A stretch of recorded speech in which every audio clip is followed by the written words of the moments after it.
No problem, bros. I will tell them about this complete process.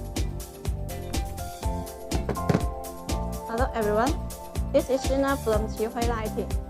This is our LED emergency driver FAT LED F1B.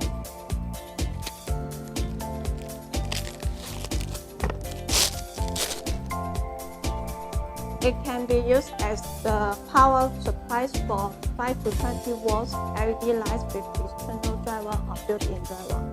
And it can be used in the wire rate AC 85 to 265 voltage.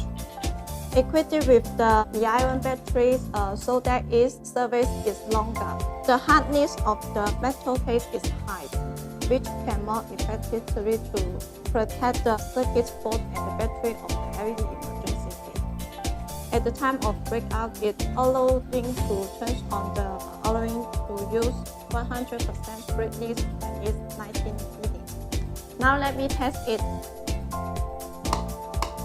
It's working as usual. Prevent the power outage. It will turn on emergency mode free. Okay, it's all information about this video.